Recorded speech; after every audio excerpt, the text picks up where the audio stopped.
मजलिस इत्तेहाद मुस्लिमीन के सदर जनाब मंसूर पाशा साहब, जनाब मजहर हुसैनी साहब, अमीर पाशा साहब,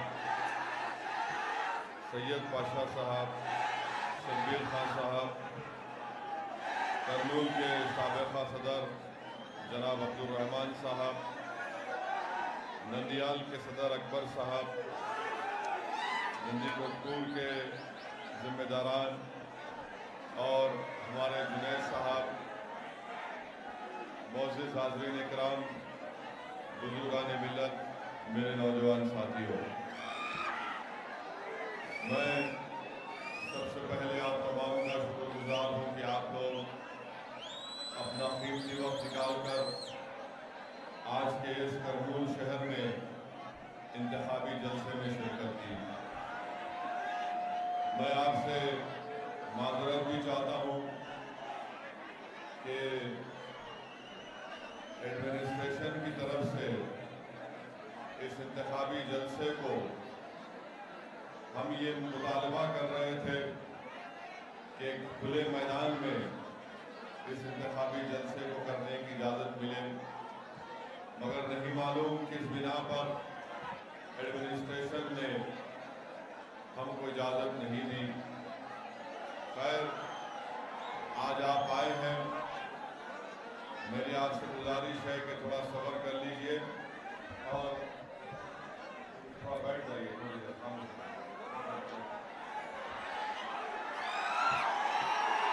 मेरे अजीज दोस्तों, सबसे पहले मैं आपको बताना चाहूँगा कि करनूल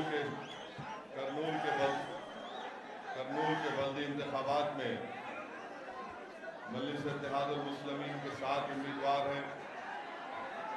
जनाब फेरोज साहब वार्ड नंबर 2 से हैं, जावेद साहब 6 नंबर वार्ड से हैं,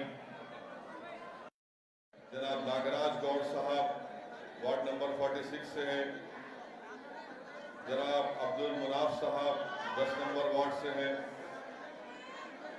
सैयद शोएब कादरी साहब वार्ड नंबर 4 से है, मोहतरमा शेख अफरीन साहिबा जो इंडिपेंडेंट है, मजलिस उसकी तायीद कर रही है, उनका इंतखाबी निशान गिरवा है, मोहतरमा शहजादी साहिबा जो इंडिपेंडेंट है जिसकी मजलिस तायीद कर रही है 6 वार्ड से, उनका इंतखाबी निशान रिंग है।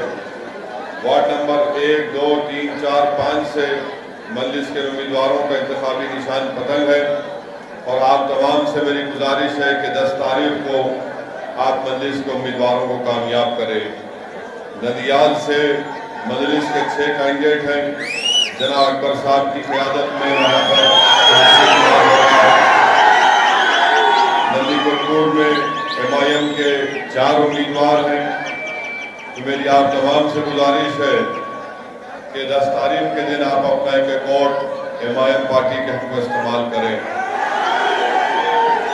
मैं शुरुआत में अपनी जानिब से MIM पार्टी की जानिब से उन तमाम आंध्र प्रदेश की आवाम को पैगाम देना चाहता हूँ कि MIM party Visakhapatnam steel plant के प्राइवेटाइजेशन के खिलाफ है। MIM पार्टी उन तमाम लोगों के साथ है जो इस बात का मुतालबा कर रही है कि विशाखापट्टनम स्टील प्लांट के प्राइवेटाइजेशन को रोका जाए। MIM पार्टी उन तमाम लोगों के साथ है जिनका नारा है कि विशाखा हुक्कू आंध्रलो हक्कू। MIM पार्टी इनके साथ है और नरेंद्र मोदी प्राइम मिनिस्टर से इस बात का डिमांड करते हैं कि विशाखापट्टनम स्टील प्लांट के प्राइवेटाइजेशन के फैसले को वापस ले। हम नरेंद्र मोदी BJP को बताना चाहते हैं कि आंध्र प्रदेश स्टेट के आंध्रा आवाम के लिए एक प्राइड का मसला है और बड़ी कुर्बानियों के बाद विशाखापट्टनम स्टील प्लांट बनाया गया था। 1970 में करीब 32 लोगों ने अपनी जान की अजीम कुर्बानी दी, तब जाकर उस वक्त के मरकजी हुकूमत ने इस बात का फैसला लिया कि विशाखापट्टनम स्टील प्लांट का क़याम अमल में लाया जाएगा। आप लोग जानते हैं कि कम से कम 65 गांव को उसकी ज़मीन को इसमें मिला दिया गया और करीब 22,000 एकड़ लैंड इसमें इस्तेमाल की गई। आपको मैं बताना ज़रूरी समझता हूँ शुरुआत में कि विशाखापट्टनम स्टील प्लांट में 19,000 एकड़ ज़मीन है जिसकी मार्केट वैल्यू करीब 1 लाख करोड़ है। मैं ये बात समझने से कासिर हूँ कि भारत के प्रधानमंत्री आखिर क्यों विशाखापट्टनम स्टील प्लांट को प्राइवेटाइज करना चाहते हैं। क्या भारत सरकार के पास, क्या मोदी गवर्नमेंट के पास पैसे नहीं है कि वो विशाखापट्टनम स्टील प्लांट को दोबारा स्टार्ट करवाए?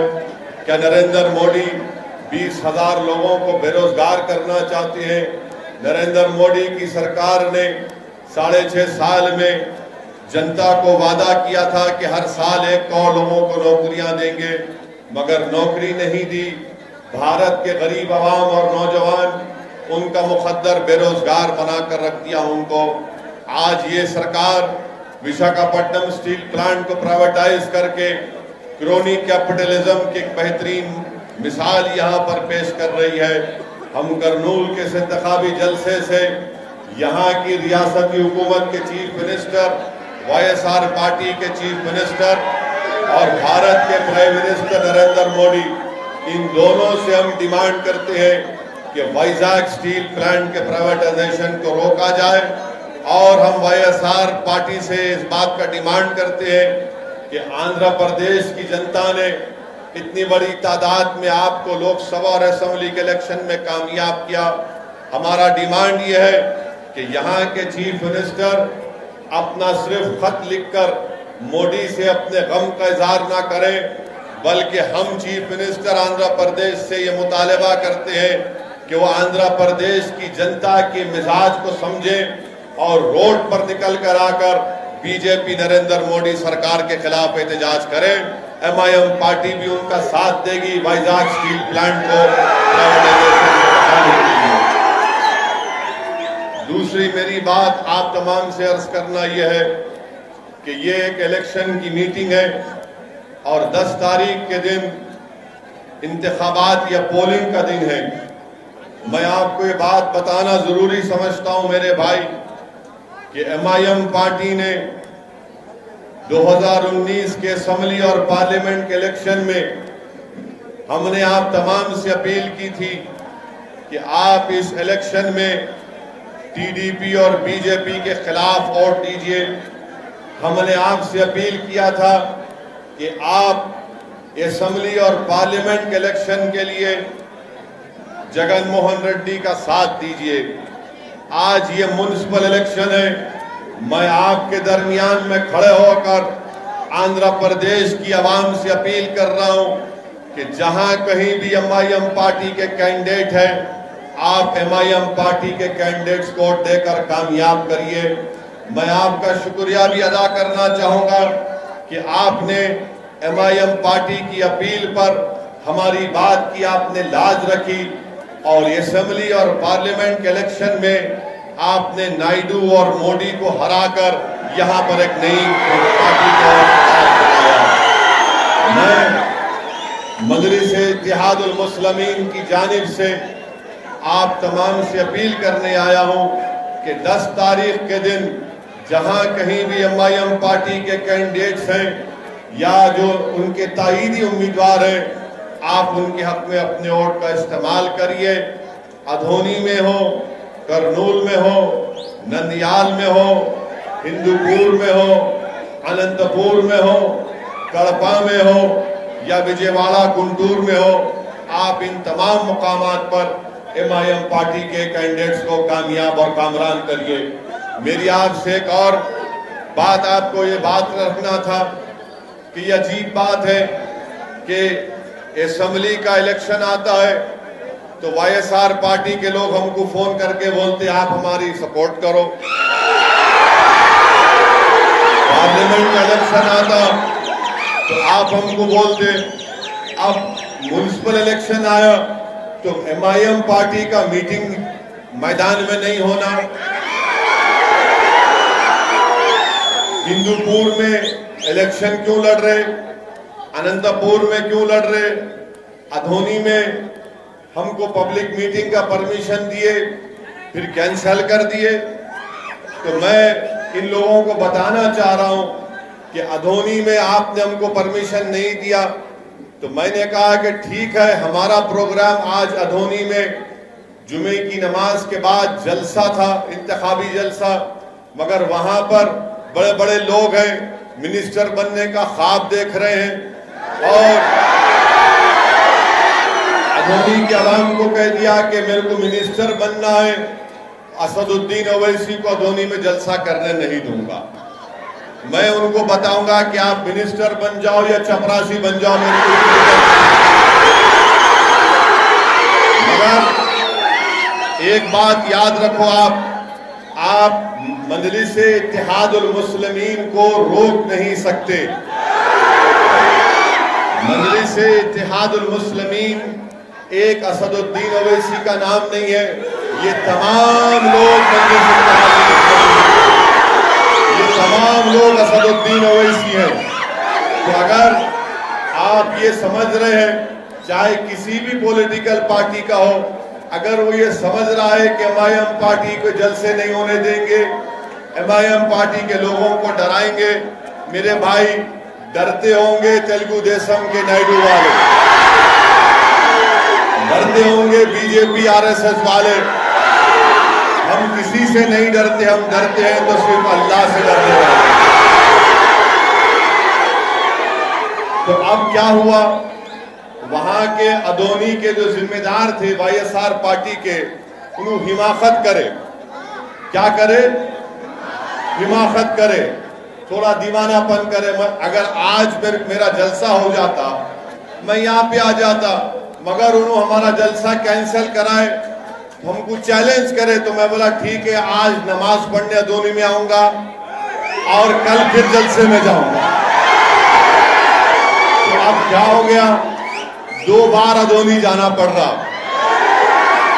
अब 2 बार हम शेरवानी वहां पर जाएंगी तो असर रहेगा इंशाअल्लाह। ये समझते नहीं है, मेरे को मिनिस्टर बनना है, हर कोई मिनिस्टर बन रहा नहीं। आप असद साहब को मत बुलाइए,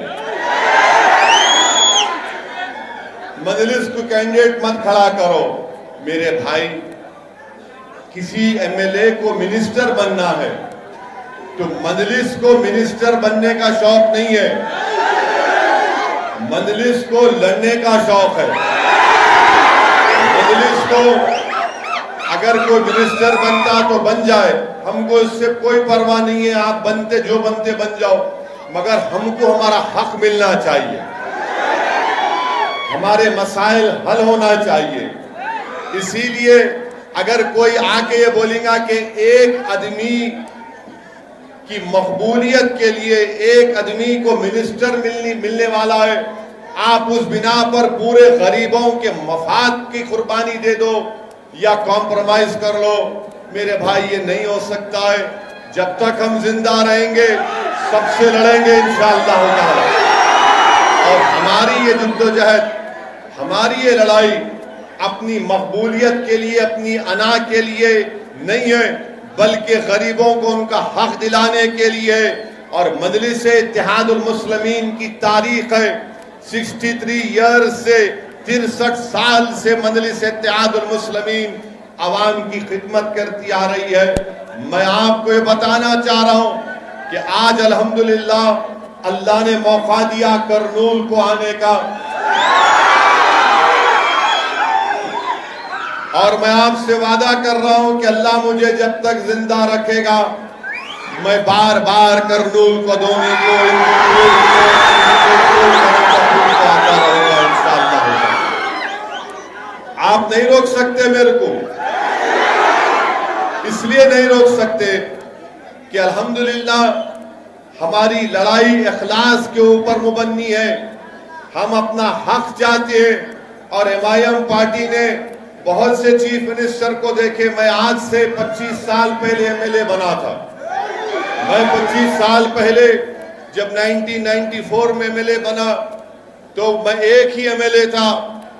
उसके बाद जब चीफ मिनिस्टर थे एनटी रामाराव, उनको धोखा दिए चंद्रबाबू नायडू। चंद्रबाबू नायडू 9 साल या जो भी थे, उसके बाद उनको पावर चला गया, साइकिल में हवा कम हो गई। तो वाईएस राजशेखर रेड्डी सीएम बने, हम उनको देखे। वाईएस राजशेखर रेड्डी के हादसे के बाद रोशैया बने चीफ मिनिस्टर, हम उनको देखे।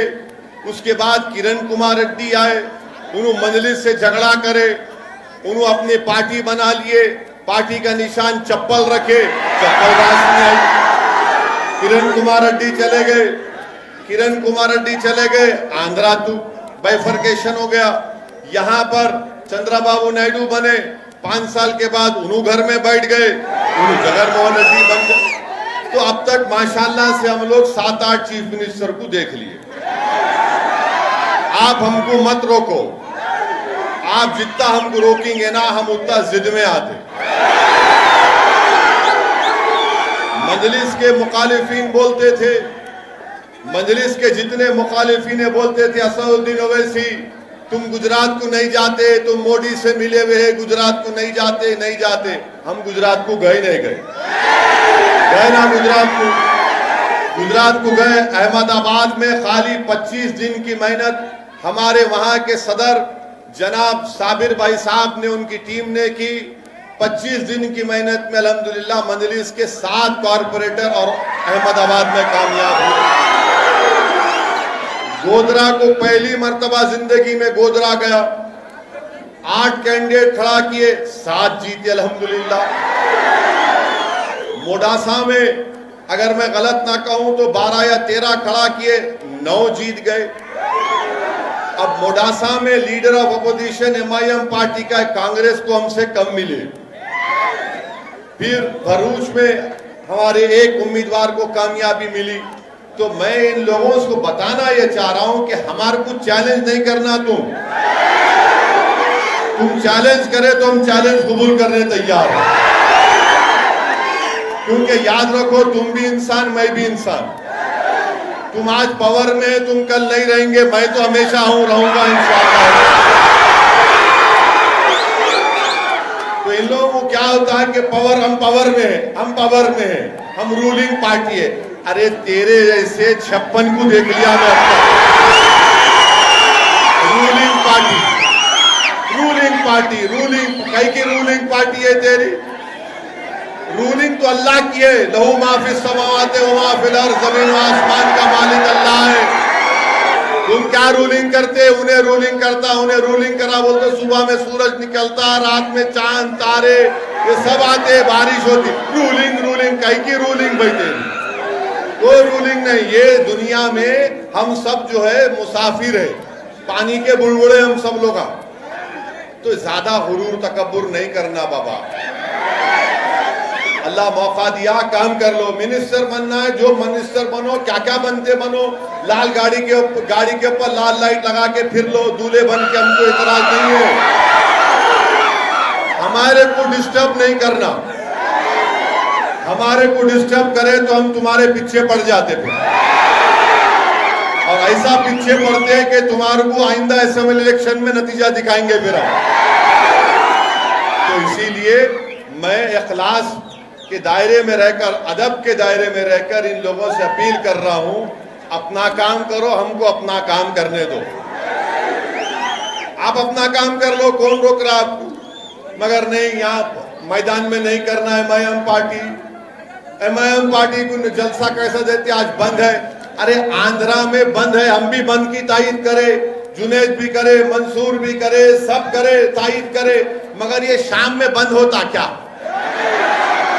मैं हमारे को कोई बोले बड़े लोग, वो गवर्नमेंट कहने साहब बंद है, मतलब रात में कुत्ते का पेशाब भी बंद है क्या? रात में वो बंद नहीं होता। तुम बोले तुम कुत्ते का पेशाब पियो, पब्लिक में जाके अपना वोट का मुतालबा करेंगे पतंग के निशान के। बंद अरे बंद है तो दिन का बंद है। आज मैं जा रहा था अधोनी को, कौन सा गांव था जुनैद? कोटपुर में गाड़ी मारो के थे ना, है ना? तो हमारे को देख के आके बोले साहब 1-2 मिनट आप भी हमारे प्रोटेस्ट में शामिल हो जाओ। हम बोले ठीक है। बराबर गया मैं, वहाँ पे कम्युनिस्ट लीडर थे गफूर साहब नाम याद है। गफूर साहब बोले आओ जी तुम आओ, जाके बोलो जरा कौम का नाम अच्छा होता। बोला अच्छी बात है, तो अब्दुल गफूर साहब जाके बोले। तो ये हमारा काम यही है। तो मेरी आपसे गुजारिश ये है कि ये लोगों की बातों में मत आइए। MIM पार्टी के जो करनूल में 7 कैंडिडेट है, जुमला कितने वार्ड आए आप? 35, 33, 30 पे 3 है। हाँ, 30 पे 3 वार्ड में हम खाली 7 लड़े तो इनके पेट में दर्द हो रहा।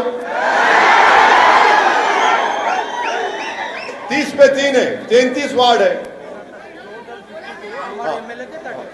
MLA के 33 मालूम है, इधर 52 है मालूम। अब वो उसमें से खाली 7 लड़े तो इनको सांस चढ़ रही। अभी क्या करते कि क्या बोलते कि क्या करते? अरे क्या करते? इलेक्शन लड़ने आ रहे, तुम भी वोट मांग रहे, मैं भी वोट मांग रहा हूं। तुम तुम्हारी पार्टी के नाम पे मांग रहे, मैं अपनी पार्टी के नाम पे मांग रहा हूं। मैं इनसे जा कह रहा हूं मैं तुम्हारा भाई हूं, तुम बोल सकते, तुम भाई है बोल के नहीं बोल सकते। करनूल का जहां एक घर आपका घर है, वो मेरा घर भी है। करनूल हो, अदोनी हो, नंदियाल हो, नंदीपुर हो, आनंदपुर हो, हिंदूपुर हो, जहां हमारे कैंडिडेट लड़ रहे, वो घर आपका भी है, मेरा भी है। मैं आपका बेटा हूं, आपका भाई हूं। मेरा हक बनता आपसे वोट का मुतालबा करना, और मैं लड़के आपसे वोट लूंगा, क्योंकि आप मेरे को नहीं दिए तो क्या गैरों को देंगे? तो आपको MIM पार्टी को वोट देने का है। 10 तारीख को जहां पे पतंग का निशान दिखा,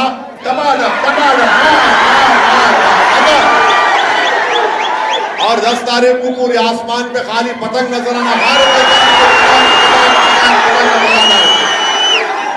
तो मेरी आपसे गुजारिश है कि जब अहमदाबाद में MIM पार्टी को 7 हमारे कैंडिडेट जीत गए, तुम करनूल में 6 नहीं जीता सकते। जब गोधरा में हमारे 7 कारपोरेटर कामयाब हो गए, तो क्या आप नंदियाल अदोनी में हमको नहीं जिता सकते इंशाअल्लाह? तो इसीलिए मेरी आपसे गुजारिश है कि ये नंदी कोटपुर के हमारे वार्ड नंबर 7 से मौला अली, वार्ड नंबर 8 से एस फारूक, वार्ड नंबर 20 से हिदायत, वार्ड नंबर 24 से अब्दुल मन्नान साहब MIM पार्टी के कैंडिडेट हैं। तीसरी अहम बात मैं आपको बताना जरूरी समझता हूं कि हमारे जुनैद साहब मजलिस के कायद हैं। यहां पर गोनीगंडला मंडल में एक 24 साल की हाजिरा बी का मर्डर हो गया। अगस्त 7 को उसका मर्डर हुआ। ये आज जो आके MIM पार्टी नहीं लड़ना बोल रहे, उन्होंने गए क्या हाजिरा बी के घर को? आप पूछो जाके। गोनीगंडला मंडल में 24 साल की 20 पे 4 साल की बच्ची हाजिरा बी, जिसका मर्डर हो गया अगस्त 7, 2020 को। ये कोई जाके नहीं मिले उससे। जुनैद गए, जाके उनकी वालदा से मिले। अभी लाके मेरे को उनकी वालदा से मिला है, उनकी अम्मा से, बच्ची से। वो अम्मा रो रही थी कि मेरे बच्ची से इंसाफ करो, अभी तक किसको अरेस्ट नहीं करे। मैंने कहा कि अम्मा इंशाअल्लाह सुबह में मैं SP और कलेक्टर साहब से बात करके हमारी बच्ची को जो लोग मर्डर किए उनसे डिमांड करूंगा, उनको अरेस्ट करना, पुलिस उनको जेल को भिजाना, और कोर्ट के केस के जरिए उन तमाम को सख्त से सख्त सजा 302 में जो IPC मिलती है मिलना चाहिए।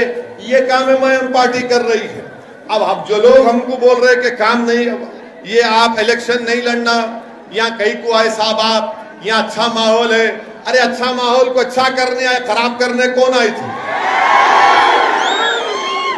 जब CAA का मीटिंग हुई, CAA के खिलाफ, NPR NRC के खिलाफ, तो बड़े मैदान में हुई थी, हजारों की तादाद में आपने शिरकत की थी, हम आए थे। जब आके बाजू बैठना जरूरी था इनको, मेरे इनको बुलाए भी नहीं थे। नहीं मैं बाजू बैठ, तो मतलब बैठो, हम तो बोल रहे बाजू नो को बैठो, दिल में बैठ जाओ, आके जगह है हमारी। मुस्लिम पर्सनल बोर्ड का जलसा हुआ, ट्रिपल तलाक के खिलाफ पूरे उलमाए कराम आए थे। अल्हम्दुलिल्लाह करनूल के तमाम उलमाए कराम, मशाइखीन, मदरसे के जिम्मेदारान की सरपरस्ती में वो जलसे आम हुआ। आप तमाम ने शिरकत की। तो मेरी अजीज दोस्तों और बुजुर्गों, मैं आपको बता रहा हूं कि करनूल में हो या आंध्र प्रदेश में हो, आपको अपनी एक पॉलिटिकल वॉइस की जरूरत है। आपको अपनी पार्टी के नुमाइंदों को कामयाब करना जरूरी है ताकि कोई आपके लिए लड़े, ताकि हुकूमत के पास जाकर आपके मसाइल की तर्जुमानी कर सके। मैं आपको ये बात इसलिए बता रहा हूं, अगर आप ये समझेंगे नहीं असद साहब अच्छी तकरीर करते, हम तकरीर जलसे में आएंगे, सीटी मारेंगे, हा करके चले जाएंगे, ऐसा नहीं है। मैं आपसे अपील कर रहा हूं कि 10 तारीख को आप सुबह सुबह अपने घर से निकलकर अपना एक वोट MIM पार्टी को देंगे। अपनी पार्टी को मजबूत करो। आप ये देख रहे पूरे मुल्क में कैसे हालात हो रहे हैं। जब से बीजेपी की सरकार बनी है, अक्सरियती तबके की जमहूरियत का उसका फरोग दिया जा रहा है। जो मुसलमान हैं, दलित हैं, आदिवासी हैं और जो गरीब बैकवर्ड क्लास के लोग हैं, वो सब लोग फिक्रमंद हैं कि ये मेजॉरिटेरियन फॉर्म ऑफ डेमोक्रेसी की वजह से हमारी आवाज को बंद कर दिया जा रहा है। घुटन महसूस हो रही है। अगर कोई अपने हक का मुतालबा करता, अगर कोई बोलता है कि दिल्ली के फसादात में वो जो बच्चा फैजान, वो फैजान का वीडियो आपने देखा होगा कि 4 लड़के जमीन पर पड़े हुए हैं और दिल्ली की पुलिस या कहां की पुलिस उन बच्चों को मार कर कह रही है कि जनगण मना पढ़ो, तो उसमें से एक बच्चा दर्द की हालत में, कर्ब की हालत में, तकलीफ में जनगण मन पड़ता है, बाद में फैजान मर जाता है। अगर मैं फैजान के मारने वालों को गिरफ्तारी का, उनके अरेस्ट का मुतालबा करता हूं तो एंटी नेशनल करार दिया जाता है। मैं ट्वीट करता हूं तो दिल्ली पुलिस रिप्लाई करके कहती है कि फुला पढ़ लो।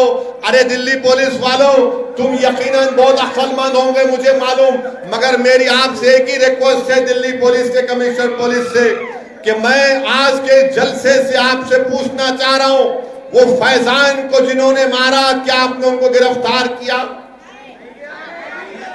जिन्होंने फैजान को मारा, आपने उनको गिरफ्तार किया? जो 19 मसाजिद को नुकसान पहुंचाया गया या शहीद किया गया या जलाया गया, आपने उनको कितनों को गिरफ्तार किया? बताओ आप। नहीं इसका जवाब आता। आज इसीलिए मेरे भाई, मैं आपको डराने के लिए नहीं कह रहा हूं, बल्कि समझाने के लिए हकीकत बयान कर रहा हूं। ये रात लंबी होने वाली है, ये रात बड़ी लंबी होने वाली है। और याद रखो, आपको पहले से ज्यादा अपने रिश्ते को अल्लाह से मजबूत करना है। आपको पहले से ज्यादा अपने आप पर, उसकी अल्लाह की जात पर तवक्कल करना है। आपको पहले से ज्यादा मुत्तहिद रहना है। आपको पहले से ज्यादा आज मजलिस की आपको जरूरत है।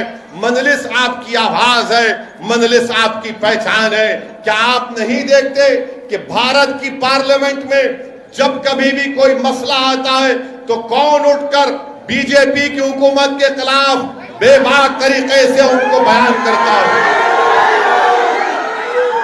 यहां से आंध्र प्रदेश से YSR पार्टी के भी MP हैं, TDP के भी MP हैं, मगर जब CAA का कानून पास हुआ तो ये तमाम दोनों पार्टी के लोग क्या बोल रहे थे किसी को समझ में नहीं आ रहा था।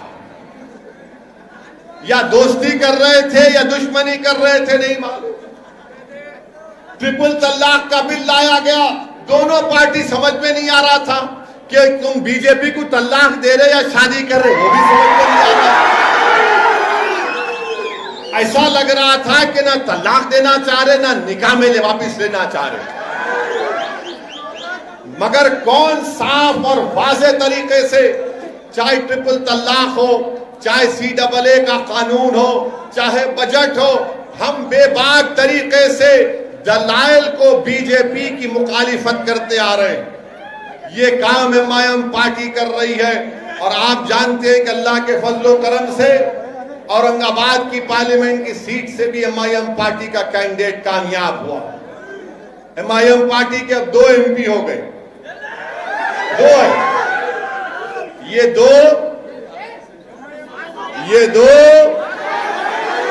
300 पे पारी। अब जिनके पास 20-20, 3-3 है, उन्हें क्या कर रहे? कहां गया स्पेशल स्टेटस?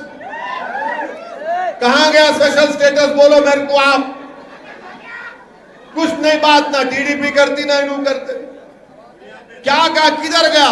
मैं ये इसलिए बोल रहा हूं, अगर कल तुम अधोनी में मेरे जलसे का परमिशन कैंसिल नहीं करते, खामखा उंगली करे।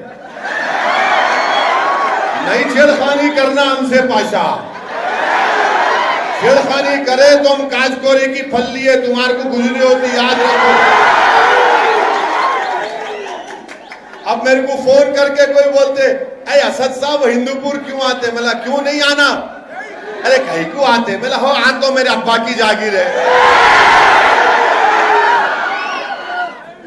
यहां नहीं आना, वहां नहीं। अरे फिर कहां जाना पाशा?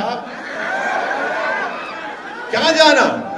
मेरे ना तो मैं कॉन्ट्रैक्टर हूं, ना मेरे को कोई वो इरिगेशन का कॉन्ट्रैक्टर हूं, ना मेरे पास कोई माइन है, ना मेरे पास कोई कंपनी है। खाली एक ही काम है, गाड़ी में बैठना, जलसे करना है, एमआईएम पार्टी का हरा झंडा लेकर एमआईएम पार्टी जिंदाबाद, एमआईएम पार्टी जिंदाबाद।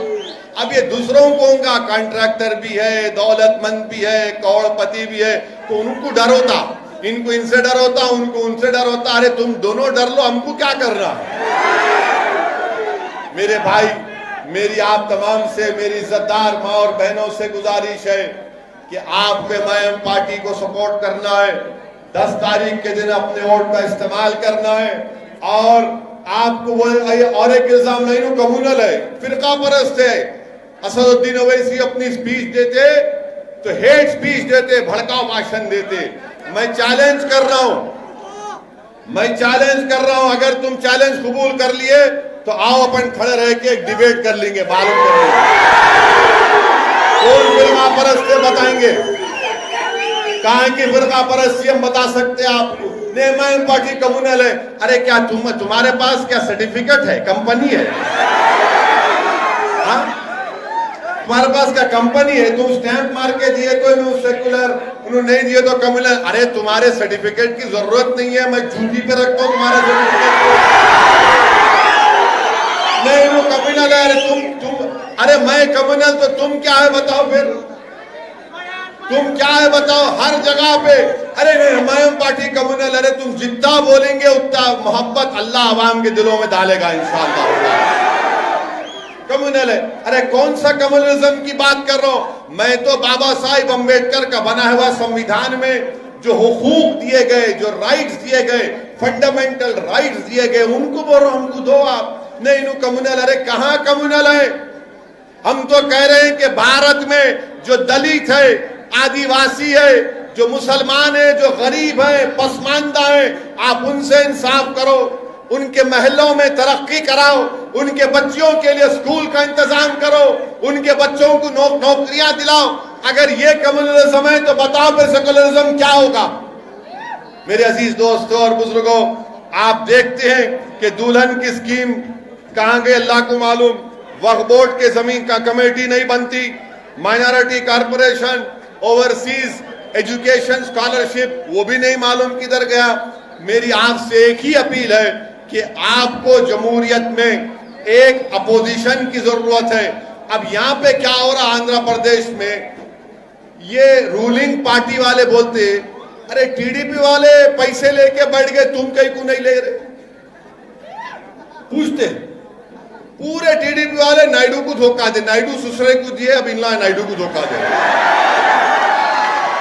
जितने नायडू से टिकट लिए उनको वो वाईएसआर वाले बुला के इधर भाई गुलाब जामुन खा सो जा। हमारे को बुलाए, उन्होंने बोले गुलाब जामुन खाओ, हम बोले नहीं खाते। बोले 2 खाओ, हम बोले नहीं खाते। पूरा डब्बा ले ले, हम बोले नहीं खाते। उसको बोले क्या खाते, तो हम बोले हम तुमको खाते।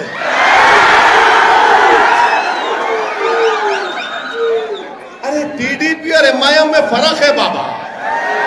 हम जमीर का सौदा नहीं करते, ईमान का सौदा नहीं करते। हम जीतेंगे हारेंगे अल्लाह की मर्जी, मगर हम लड़ेंगे इंशाअल्लाह ताला। क्योंकि जब दुनिया में तारीख लिखी जाएंगी भारत की सियासत की, तो मौरिख लिखेगा कि हाँ ये लोग, इनकी खूबसूरती, इनकी ताकत, इनकी अहमियत, इनकी खुसूसियत ये थी कि लड़ने वाले लोग थे, ये किसी से डरने वाले नहीं थे। हम तारीख लिखना चाह रहे हैं, हम हिस्ट्री बनाकर रहेंगे भारत की जमहूरियत में इंशाअल्लाह ताला। हम भारत की जमहूरियत को मजबूत करना है। कैसे मजबूत करेंगे? जब दलित, आदिवासी, मुसलमानों को उनका पॉलिटिकल राइट मिलेगा, उनकी इंडिपेंडेंट पॉलिटिकल लीडरशिप बनेगी। और उसके लिए आपको मदद करना है, पहले अपनी दुआओं से, फिर अपने जमात को मशवरा देते रहना। हम गलती करे, मंसूर गलती कर रहा है, ए जुनैद सही हो जा, ये आपका काम है। इसीलिए ये आपकी जमात है। 63 साल का सियासी सफर कोई आसान सफर नहीं रहा मेरे भाई। इसमें यकीनन हम तमाम को खाक और खून के दरियाओं से गुजरना पड़ा, कुर्बानियां देनी पड़ी। हमारे बुजुर्गों ने कुर्बानियां दी, हमारे बुजुर्गों ने अपना वक्त लगाया, तब जाकर आज एमआईएम पार्टी को एक मुकाम मिला है। मैं करनूल की आवाम को एक और पैगाम देना चाहता हूं कि बिहार के असेंबली इंतखाबात हुए, बिहार के असेंबली के इंतखाबात हुए। बिहार में मजलिस के 5 एमएलए, कितने एमएलए? अब इन्हों जो बोलते हम रूलिंग, तुम बिहार में तुम्हारा एमएलए नहीं है, इनके है क्या? कहाँ है? यहाँ खाली हम यहाँ रूलिंग है। अरे बाबा, बिहार में जाकर हम जीते। महाराष्ट्र में मजलिस के 2 एमएलए अल्हम्दुलिल्लाह। मेरे अजीज दोस्तों और बुजुर्गों, बिहार को हम गए, बिहार में इलेक्शन लड़ रहे थे, तो वहां पर भी कांग्रेस, वहां पर भी बीजेपी। बैठो बैठो, कुछ नहीं है, हाँ वो कुर्सी बैठी। वहां पर भी हम पर इल्जाम लगा दिया गया, मगर अल्लाह का फजल हुआ। बिहार की सरजमीन पर सीमांचल, जो भारत का सबसे पसमानदा इलाका है, वहां पर अख्तरुल ईमान की क़ियादत में एमआईएम पार्टी के 5 एमएलए जीत कर आए अल्हम्दुलिल्लाह। आज बिहार के असेंबली में मजलिस के 5 रुकनी असेंबली, वहां के चीफ मिनिस्टर नीतीश कुमार के सामने खड़े होकर सीमांचल की सरजमीन पर बसने वालों के लिए इंसाफ का मुतालबा करते हैं। वहां पर बिहार की विधानसभा में, असेंबली में एमआईएम पार्टी के एमएलए खड़े होकर बिहार का दूसरा कैपिटल पूर्णिया बनाने का डिमांड करते हैं। मैं वाईएसआरसीपी से पूछना चाहता हूं, करनूल में हाईकोर्ट लगाने का वादा बात करे थे, कहां गया भाई? वो बोले थे, नहीं बोले थे? अब कहां गया? अब हम जलसा नहीं करना, मीटिंग नहीं करना। इसीलिए हम आपसे अपील कर रहे हैं कि आपको एक आवाज की जरूरत है जो आपके मसाइल के लिए लड़ सके।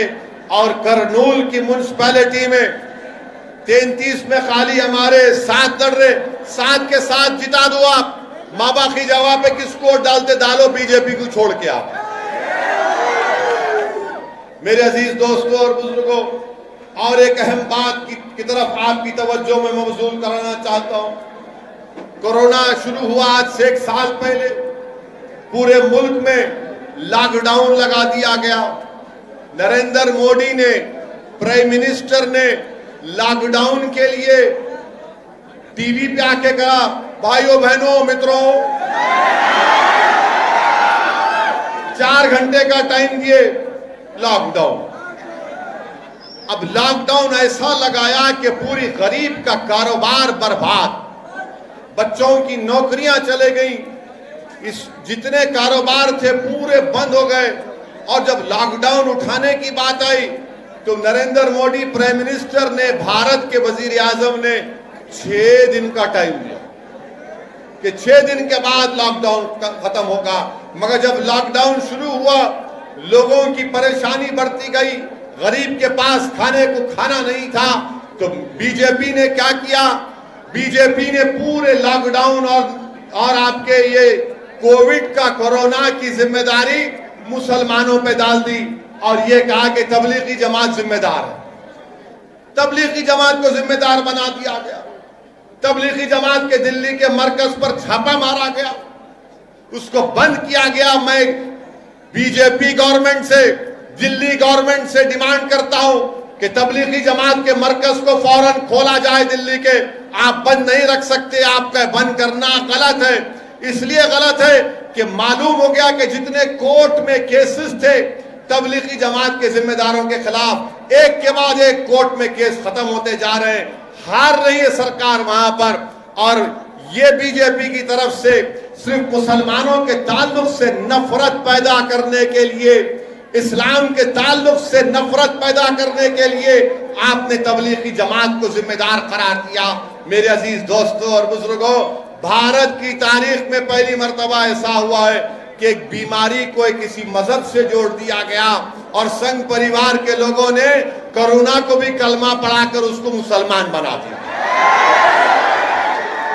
कभी ऐसा सुना आपने कि बीमारी का कोई मजहब होता?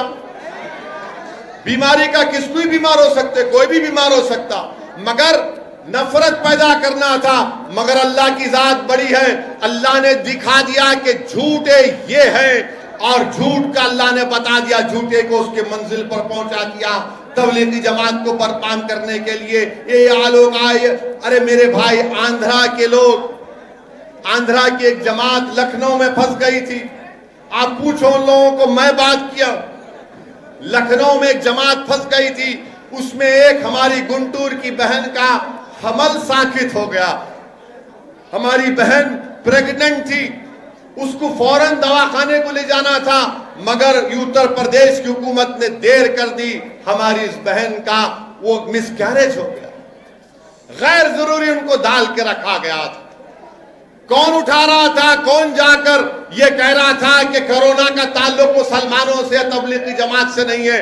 कोई पार्टी थी सिवाय मजलिस के? कोई नहीं कह रहा था, सब डर रहे थे। हम बेबाक तरीके से टीवी पर जाकर प्रेस के जरिए से दुनिया को बता रहे थे कि इसका ताल्लुक किसी मजहब से नहीं है। मगर वो लोग जो आज वोट मांग रहे हैं, आकर बोल रहे हम तुम्हारे दोस्त हैं, हम फुला हैं, हमको वोट दे दो। मेरे अजीज दोस्तों और बुजुर्गों, मेरी इज्जतदार माँ और बहनों, मैं आपसे अपील कर रहा हूं कि फिरका परस्ती का माहौल है। इस फिरका परस्ती के माहौल में मेरी आपसे दरमंदाना गुजारिश है कि 10 तारीख के दिन अपना एक वोट का इस्तेमाल करिए और एमआईएम पार्टी को अपना वोट देकर कामयाब करिए। मैं फिर से आपको बताना चाहूंगा कि जब लॉकडाउन चल रहा था तो गुंटूर के एक मुफ्ती साहब थे, मरहूम, उनका नाम गुंटूर के मुफ्ती साहब थे, उनकी सदारत में जलसा हुआ था CAA का, जमीयत उलमा के वो सदर भी थे। उनका इंतकाल हो गया और वहां के जिम्मेदार जो थे उन्हें फोन करके बोला कि असद साहब, वो गुंटूर का कलेक्टर ये कह रहा है कि मुफ्ती साहब की लाश को दफनाएंगे नहीं, जला दिया जाएगा। मैं फौरन कलेक्टर से बात कर रहा, मेरा मिस्टर क्या कर रहे हैं आप? बोले नो सर, गवर्नमेंट का ऑर्डर है। मेरा कई का ऑर्डर है? मिला हम जिंदा भी रहेंगे तो अपने पसंद के मजहब पर चलेंगे, मरेंगे भी तो अपने पसंद के मजहब के उसूल के मुताबिक जाएंगे। ये भारत का संविधान है, भारत का कॉन्स्टिट्यूशन है। फौरन मैंने आपके हमारे वहां के नेल्लूर के जो इंडस्ट्री मिनिस्टर है गौतम रेड्डी को फोन लगाया और उनसे कहा कि भाई साहब, हमने तेलंगाना में गवर्नमेंट से नुमाइंदगी करके जियो आया है, कोई कोविड से मरने वाला मुसलमान हो, हिंदू भाई हो या ईसाई हो या सिख हो, उसका एक हमने प्रोसीजर बनाया और ये प्रोसीजर की गई कि उनकी डेड बॉडी का मुसल दबाने में हैदराबाद के बड़े मुफ्तियों के साथ, जिसमें सैफुल्लाह रहमानी साहब, दूसरे जो जिम्मेदार जमीयत उलमा के, उन्होंने कहा कि हम कर सकते और प्रोसीजर बनाया कि गवर्नमेंट खुद ले जाकर खानदान 5-6 लोग रहेंगे, कब्रिस्तान में होगी और तदफीन होगी। वो जियो की कॉपी में आपके YSR CP के लीडर मौजूदा चीफ मिनिस्टर के पास भिजाया, तो मेरे भिजाने के बाद आंध्र प्रदेश में उस तरह का जियो जारी हुआ। आज आप पूछते हैं एमआईएम पार्टी क्या कर रही? अल्लाह सलामत रखे मुफ्ती साहब को, अल्लाह उनकी मग़फ़िरत करे कि मुफ्ती साहब जिंदा भी थे तो उनके इल्म से लोगों को फायदा पहुंचा, उनके दुनिया से चले जाने के बाद भी लोगों को उनसे फायदा पहुंचा, कि उनकी मौत सबब बनी कि कोविड में सही तरीके से लोगों को उनके मजहब के मुताबिक अपने आखिरी रसूमात करने का मौका मिला। मेरे अजीज दोस्तों और बुजुर्गों, मेरी आपसे गुजारिश है कि 10 तारीख के दिन आप अपना एक और MIM पार्टी को देकर कामयाब करिए। और मैं आपको बता रहा हूं एक बात, अपनी कहकर अपनी बात को खत्म कर लूंगा। हम ये आपको बात बता रहे हैं, जो रूलिंग पार्टी है, हम रूलिंग पार्टी को बता रहे। मैं 1.5 साल से रूलिंग पार्टी को बोल रहा हूं, ये संघ परिवार के आपके पीछे पड़े हैं, मगर समझते नहीं। हमें ठीक है, मगर एक बात याद रखो, जब आंध्रा में ये असेंबली का इलेक्शन होगा तो बीजेपी बड़ी ताकत के साथ आगे बढ़ रही है। मैं आपको डराने के लिए नहीं कह रहा हूं, मेरी एक जिम्मेदारी है हैसियत एक सियासतदान के। मैं थोड़ा बहुत जो अल्लाह ने मुझे इल्म दिया या सोचने समझने की ताकत दी, मैं उसकी बुनियाद पर आपसे कह रहा हूं कि मुत्तहिद रहिए, डरने और घबराने की जरूरत नहीं है। अगर आप जिस दिन डर जाएंगे इन जालिम लोगों से, तो याद रखिए हम फिर कभी नहीं उठने वाले हैं। डरना नहीं है, मुत्तहिद रहना है, अपने रिश्ते को अल्लाह से मजबूत करना है। मैं आपको फिर से कह रहा हूं कि जहेज की लानत को खत्म करो, बच्चियों से अच्छा ट्रीटमेंट करो, बच्चियों को बच्चों से ज्यादा पढ़ाओ। और आपसे मैं एक वादा लेना चाह रहा हूं कि 10 तारीख को पूरे के पूरे MIM पार्टी को वोट देंगे। आप वादा कर रहे हैं? जो बाहर हजरात बैठे उन्होंने भी हाथ उठा दो। तो 10 तारीख के दिन आप तमाम इंशाअल्लाह ताला MIM पार्टी को वोट देकर कामयाब करिए।